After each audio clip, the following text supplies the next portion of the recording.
Thank you, Ed, and thank you, Chao, for the opportunity actually to speak at this webinar. So as Ed and Chao mentioned, my name is Todim Mladenov. I am a Chief Technology Officer at Agitair Technologies. Just briefly about our company, so we are a boutique consulting company here in the Pacific Northwest, and we help customers actually deploy or their workloads on the cloud, create their cloud strategy, as well as also create their big data strategy and work with them in order to help them put the infrastructure in place and also define their business models. One of the most interesting kind of scenarios that we started seeing lately is about the disaster recovery, because disaster recovery in the past has been something that only the big companies are able to think about. But with the proliferation of cloud services, this is becoming much more affordable to even smaller and mid-sized businesses, and not only that, but also much easier to do. So that's why we'll have this webinar today, and we'll talk about disaster recovery. Here is what we'll actually cover today. First, why disaster recovery is important. One thing that we noticed is that very few companies actually are really thinking right about disaster recovery. So I'll go through a couple of statistics to really make sure that we understand why it is important. Then we'll talk about the process that you need to go through in order to define a really good disaster recovery plan. We'll outline a business, how you can outline business processes, identify supporting applications, and eventually what are the metrics that you need to track. And at the end, we'll cover a couple of scenarios that cloud technologies made available for even the smallest mom and pop shop. So let's dive in. Why is disaster recovery important? The first thing when it comes to mind when somebody mentions disaster recovery is a natural disaster, whether it will be hurricane, flooding, fire, or earthquake. That's the first thing that actually everybody thinks when they hear the term disaster recovery. And because those things, although happening more often lately, are not something that happens every day to your data center. Most of the companies say, yeah, that's not so important, that's like the insurance, but because we are not required to have this insurance, we will not do it. Interestingly, if you look at the statistics, natural disasters are actually accounting for only 5% of the data center outages. What that means is that 95% of the outages are caused by some other reasons, and those statistics go as follows. Software failure accounts for about 18% of the outages of the data centers. What the software failure can be, it's either bug in the software or badly developed script that actually does something on the data center. Anything similar that actually is related to the software can get your data center down, either partially or fully, and you may be actually experiencing outage. The next one is a human error, and this is 22% of the outages are caused by human error. One very good example is a couple of months ago, the Joint Cloud went down just because the admin sent the wrong command to, and that caused restarting all the servers in the data center. And this had a triple, avalanche effect that when the servers get restarted, actually the power couldn't handle that, so they were down for a couple of hours until they were able to restore the whole data center. And of course, the biggest spike goes to the hardware failure. About 55% of the outages are caused by hardware failure, whether this will be like a faulty switch or a hard drive. Quite often what happens actually here in our region, a couple of weeks ago, what we had is that construction workers were digging some pipes, and what they did is actually they cut the fiber optics, so a whole city here in Redmond, Washington, actually all the businesses, they had no internet access. So what do you do in this case? The point of this is actually to make sure that when you hear disaster recovery, you should not think only about natural disaster.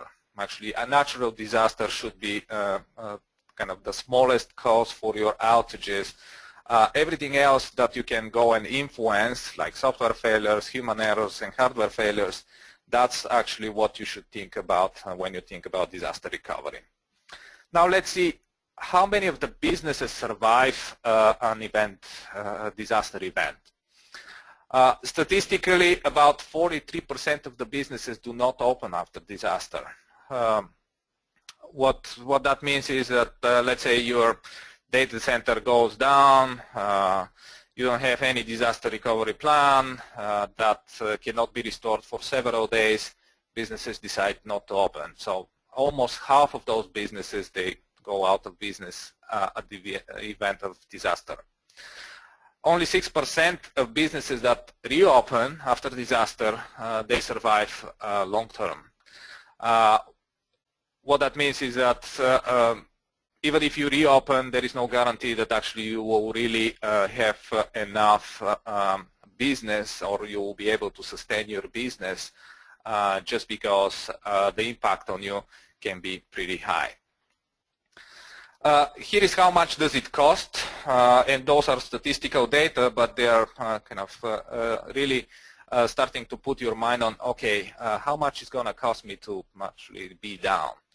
For small businesses, the average price per hour, or the average loss per hour in case of data center outage or service outage is about $8,000 to $9,000.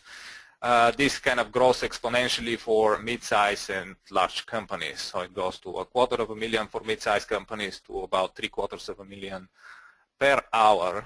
Once again, I want to emphasize the per hour actually loss. And those losses, when you think about the losses, do not think about, yeah, I'm losing money because I do not make sales. It's not only that. So you're paying money to your employees. You're still paying some money to other services that you have, which are offline. You're not generating, of course, money because sales may be down.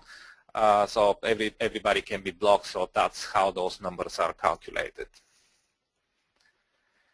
And the question comes is it only about the money? Yeah, we talk about the financial part of the disaster recovery, but it's not only the financial part. Depending on what business are you in, or even if you're in a normal retail business, you may end up with some lawsuits against your company because you were not able to serve your customers. Or if you are, let's say, in the healthcare business or financial business, this can actually be much more serious. So people can sue you because they were not able to get a healthcare service, or they were not able to, for example, withdraw money or make a transaction, and so on and so on. Reputation is the other thing which disaster recovery have impact on. So once you actually you have an outage, you should expect to be in the news pretty soon. So the outage that I spoke about, like the Giant Cloud a couple of months ago, so that was going on in the news for quite a while. The same things with AWS, for example, when they have outages in the last few years, severe outages. So this automatically goes on in the news, on Twitter, social media. It's much easier now actually to get in the news. And of course, the last thing is the regulatory impact. So once again, if you are regulated into a regulated industry, you may suffer some regulatory fines for your disaster, and if you don't have a good plan, then those fines can be much higher. Now, the process that you need to go through in order to define your disaster recovery plan is called business impact analysis, and it can be a very complex process, or it can be a very simple process depending on how you want to approach it. But if you look at the definition of the Department of Labor Statistics, what are the business processes within the company? So there are two types. One is called core business processes, things like procurement, sales, marketing, customer support, and so on. And support business processes, which are like management, accounting, HR, and IT. Interestingly, IT is a support business process. However, the IT actually provides support for all these other business processes from technology point of view. And we need to take this very serious. So IT teams, those are the ones that define the disaster recovery for the IT infrastructure. You can think of the two types of processes that bring money and processes that actually spend money. So the core business processes, they bring money to the company. The support business processes, they spend money. And when you think about which ones you should protect better, maybe that can have some impact on your decisions. So how do you approach it? So you identify the roles that are involved in these business processes, any events, activities, any data that actually the business process uses, whether it will be sales data, whether it will be marketing data, whether it will be HR or accounting data. You need to kind of identify this. Of course, the systems that are involved in these processes. Any risks, and when you think about the risks, you should ask the questions like what happens if this fails, and you should create a good inventory of the business processes and kind of keep that on track and current every year. So when it comes to the systems and applications that you need to protect, you need to ask the questions, of course, first, what processes do they support?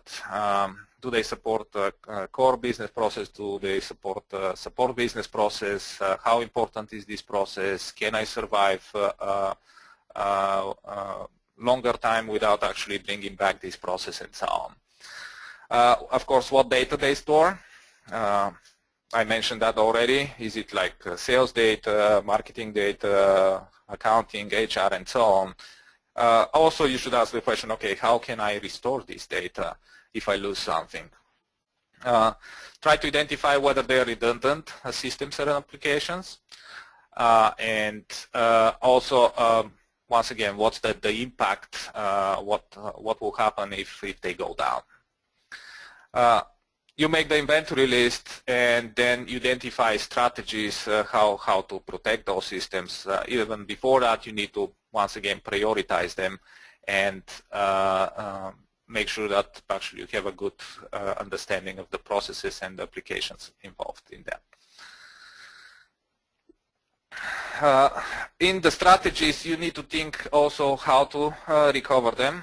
Once again, if it is data, for example, you may have data that actually is stored in different systems, or let's say Ed mentioned mobile devices. If you have a field people who are actually capturing information on their mobile devices and then synchronizing it to the central server, you may be able to restore that data from the mobile devices, which means that you may have some opportunity to actually get the data back without losing it. And also, when you create the strategies, you need to think who are the people involved in the strategy in the recovery. So is it only the IT people? Do you need to involve any business people? Do you need to go and call the salespeople that are actually capturing the data in the field, and so on? There are two metrics that you need to track. One is called recovery time objective. You may be familiar with that. In general, what that is how long you can be offline. So when you go and actually create the business processes, part of this is also to determine what will be your loss when, for example, particular business process goes down. And based on this loss, you may say, I can be down for 1 hour, or I can be down for 1 day, so the impact will be such and such. Then you define your recovery time objective. One important point is that you need to define this recovery time objective, or all these metrics, their business process, not for the whole company. because different business processes may have different metrics that you want to track just because they are different in nature. The second metric is, of course, recovery point objective, and what that is how much data you can lose. And there are two things here. So you can decide that you can lose a certain amount of data because you are able to restore it. That's one option. Or the other option is that you can actually lose some data and you don't care about that loss. Think about both points of view. Now let's move to the DR scenarios in the cloud. Before that, I just want to kind of remind everybody what was the situation in the past. So in the past, most of the times, enterprises that had enough money, they created a dedicated DR center, and they actually backed up all their primary data center in the backup data center. They spend a lot of money for hardware, cooling, air conditioning, electricity, and so on to keep this DR data center up and running. For smaller enterprises, tape backup was the option to actually create a DR strategy. So you save all your data on a tape, you call FedEx or UPS, ship it to some remote location, and you do this on a regular basis, whether it's weekly, monthly, and so on. The cons of those two approaches were, first, it's too expensive. Even for small companies, like recording on a tape and sending it to a FedEx, that costed enough money, and you need to also pay for storage. For big companies, of course, building a separate data center only for disaster recovery, that's a huge capital expense. How does this change in the cloud? Imagine now so that you have your own data center where you run your workloads, and your customers are accessing these workloads either over internet or through your private network. One of the things that you can do is you can actually create a backup in the cloud and store the data or the virtual machines, the workloads in the cloud, so they go and sit in the cloud until you need them. If your data center goes down, you have everything in the cloud. When your data center actually comes back up, you can download the copies from the cloud, and you can have your data center up and running. So the benefit of this approach is, this approach first is very similar to the tape backup. It just avoids kind of the middlemen like UPS and FedEx. It's much faster because the only thing you need to do is you can actually back up to the cloud over your existing internet connection. So that can, depending on what's the size of the data, you can actually do that in minutes or hours. The software, there is a good software that actually it can only send to the cloud the deltas from the previous backup, so you don't need to send it every time. And also the storage in the cloud is very, very cheap. So it's a couple of cents per gigabyte per month, which means that, let's say, you can store 10 gigabytes for a whole month for just, let's say, $22 or something. The next scenario, cloud scenario, is cloud replication. And in this scenario, we have an active data center and a passive data center, which was very similar to the way disaster recovery was built in the past, where you have the primary data center where all the workloads are, and the secondary data center, which is actually a disaster recovery data center, and it's used only in the case of disaster. Again, very similar scenario. Your customers are accessing the workloads in your data center. If those workloads fail, what happens is that you can restore the workloads from the cloud storage in the cloud itself, and you repoint your users to these new workloads. once again, the benefits is that much faster. So you don't need to go download. You don't need to restore your primary data center. You, of course, pay a little bit more now because while you're not using your cloud instances, you pay only for storage. But once you switch to the backup instances, you need to also start paying for the cloud instances or the workloads that are running in the cloud. But it's a very fast way or cheap way to actually create a disaster recovery plan. The third and last scenario that I want to talk about is the active-active scenario in the cloud. In this case, you have your customers accessing your private data center as well as your cloud data center, and the workloads are replicating between the cloud and the private data center. This scenario is in a constant sync. One of the benefits of this scenario is though that you can have your private data center in the West Coast and your public cloud instances on the East Coast, and depending on the location of the users, you can report them to one or the other location. If your primary data center fails, of course, your users are not impacted because they will be automatically reported to the cloud. Just to summarize, what are the benefits of the cloud? First, it's low cost. You pay for storage only unless you use active-active. And one caveat here, when you actually are in starting up the instances in the active-passive scenario, you have the flexibility, so you can mix and match scenarios. You don't need to use the same scenario for all the business processes.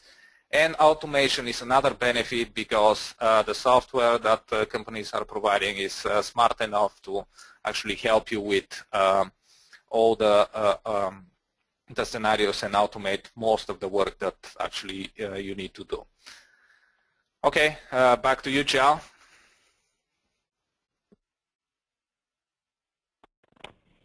Thanks, Toddy. So I think you had some questions that you wanted to ask for the drawing. Do you want to go ahead and ask those? Or? Yes. I had actually two questions, but maybe if we have any questions from the audience first, we can go through those. Okay. So we can go through those first and then do the giveaways then. So I actually am looking through and I see a couple questions. One from Jim, and he's asked, what are the technical challenges specifically around bandwidth limitations with each one of the scenarios? Yes, so I tried to mention, depending on the scenario, for example, let's take just the backup scenario where you back up your workloads to the cloud and then you restore them in the case of disaster. So initially you need to send the whole set of data. Let's say you have 10 gigabytes of data in your data center. The first time when you actually back it up, so you need to send all 10 gigabytes to the data, which depending on your internet connection from your private data center to the cloud can take several hours.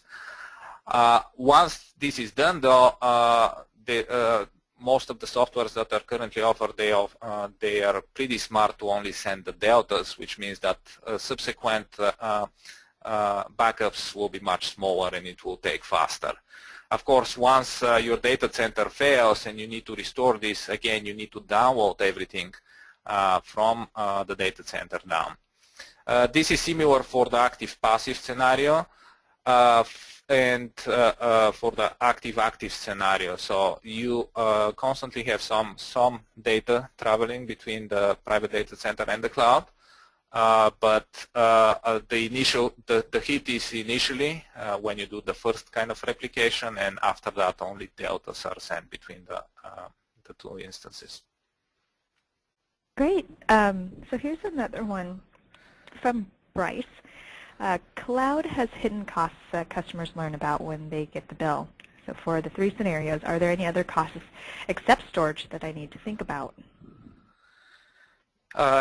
Yes. So for the first scenario, which is the backup scenario, most of the cloud providers like AWS, Azure, they will not charge you for sending the data in the cloud, and they will charge you only for storing that data. But once you need to download the data, you will be also charged for the download